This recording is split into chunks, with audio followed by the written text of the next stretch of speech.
समय की बात है। मगध देश की जनता में आतंक छाया हुआ था। वहाँ के लोग अंधेरा होते ही घरों से बाहर निकलने की हिम्मत नहीं जुटा पाते थे। इसका कारण था अंगुलीमाल।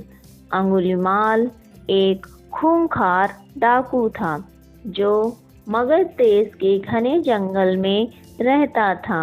अगर कोई भी राहगीर उस जंगल से गुजरता था तो वह उसे रास्ते में लूट लेता था और उसे मारकर उसकी एक उंगली काटकर माला के रूप में अपने गले में पहन लेता था। इसी कारण लोग उसका नाम अंगुलीमाल रख दिए। एक दिन उस गांव में महात्मा बुद्ध आए।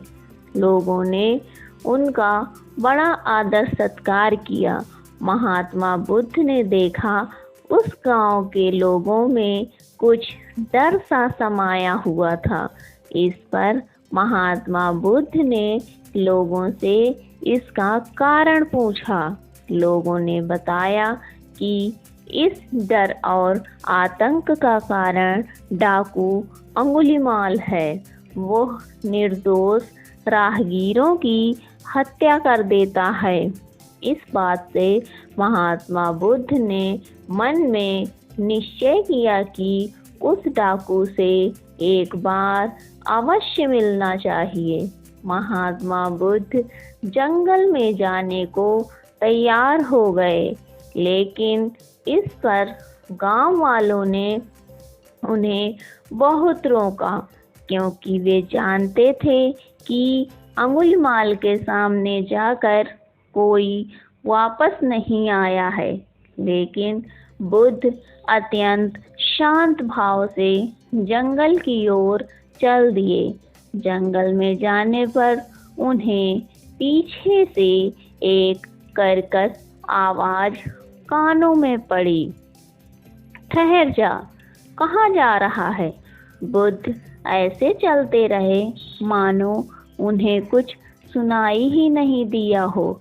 फिर दोबारा और जोर से आवाज आई, मैं कहता हूँ ठहर जा। बुद्ध रुक गए और पीछे मुड़कर देखा तो उनके सामने एक खूंखार काला व्यक्ति खड़ा था। लंबा चौड़ा शरीर, बढ़े हुए बाल, एकदम काला रंग, लंबे लंबे नाखून, लाल लाल आँखें, हाथ में तलवार लिए वो बुद्ध को घूर रहा था। उसके गले में उंगलियों की माला भी थी। वो बहुत ही भयानक और डरावना दिखाई दे रहा था। बुद्ध ने शांत मन से मधुर स्वर में कहते हैं, मैं तो ठहर गया, भला तू कब ठहरेगा? अंगुलीमाल ने बुद्ध के चेहरे की ओर देखा।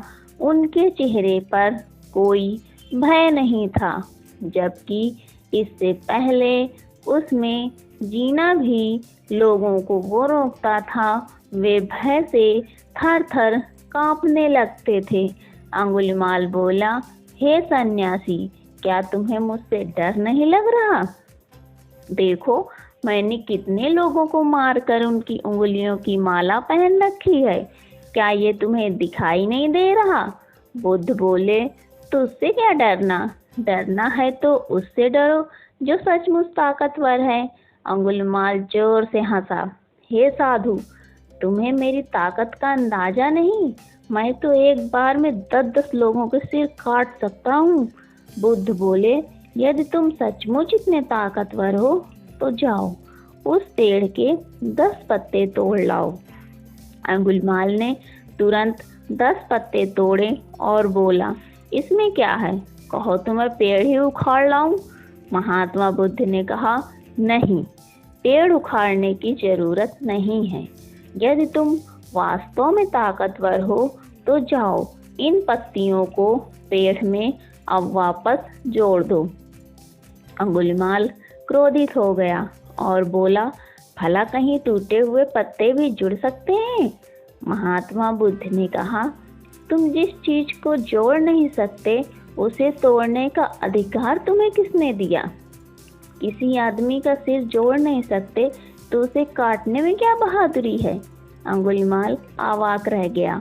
वो महात्मा बुद्ध की बातों को सुनता रहा। उसी वक्त एक अनजानी शक्ति ने उसके हृदय को पूरी तरह से बदल दिया। उसे लगा कि सचमुच उससे भी ताकतवर कोई है। उसे अपनी गलती का एहसास होने लगा। वो महात्मा बुद्ध के चरणों में गिर गया और बोला, हे महात्मन, मुझे क्षमा कर दीजिए। मैं भटक गया था। आप मुझे अपने शरण में ले लीजिए। भगवान बुद्ध ने उसे अपनी शरण में लिया और अपना शिष्य बना लिया।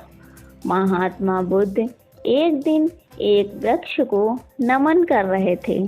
तभी उनके एक शिष्य ने ये देखा तो उसे बड़ी हैरानी हुई। वो बुद्ध से बोला, भगवान, आपने इस वृक्ष को क्यों नमन किया?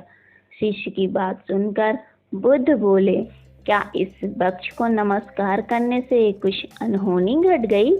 शिष्य बुद्ध का जवाब सुनकर बोला, नहीं भगवान, ऐसी बात नहीं है, किंतु मुझे ये देखकर हैरानी हुई कि आप जैसे महान व्यक्ति इस वृक्ष को नमस्कार क्यों कर रहे हैं। ये वृक्ष ना तो आपकी बात का जवाब दे सकता है और ना ही आपके नमन का काम करने पर प्रसन्नता व्यक्त कर सकता है।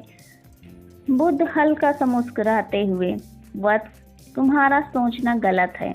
वृक्ष मुझे जवाब बोल कर भले न दे सकता हो, किंतु जिस प्रकार प्रत्येक व्यक्ति के शरीर की एक भाषा होती है, उसी प्रकार प्रकृति और वृक्षों की भी एक अलग भाषा होती है। अपना सम्मान होने पर ये झूमकर प्रसन्नता और कृतज्ञता दोनों ही व्यक्त करते हैं। इस वृक्ष के नीचे बैठकर मैंने साधना की। इसकी पत्तियों ने मुझे शीतलता प्रदान की, धूप से मेरा बचाव किया। हर समय इस वृक्ष ने मेरी सुरक्षा की। इसके प्रति कृतज्ञता व्यक्त करना मेरा कर्तव्य बनता है। प्रत्येक व्यक्ति को प्रकृति के प्रति सदैव कृतज्ञ बने रहना चाहिए, क्योंकि प्रकृति व्यक्ति को सुंदर व सुघड़ जीवन प्रदान करती है। तुम जरा इस वृक्ष की ओर देखो कि इसने मेरी कृतज्ञता व धन्यवाद को बहुत ही खूबसूरती से ग्रहण किया है और जवाब में मुझे झूम कर ये बता रहा है कि आगे भी वो प्रत्येक व्यक्ति की हर संभव सेवा करता रहेगा। बुद्ध की बात पर शिष्य ने वृक्ष को देखा तो उसे लगा कि सचमुच वृक्ष एक अलग ही मस्ती में झूम रहा था और उसकी झूमती हुई पत्तियां, शाखाएं व फूल मन को एक अद्भुत शांति प्रदान कर रहे थे। ये देखकर शिष्य स्वतः वृक्ष के सम्मान में झुक गया। तो दोस्तों, आज की कहानी आपको कैसी लगी? अगर कहानी पसंद आई हो तो मेरे वीडियो को लाइक करिए और मेरे चैनल को सब्सक्राइब करिए। Thanks for watching. Keep loving and keep supporting.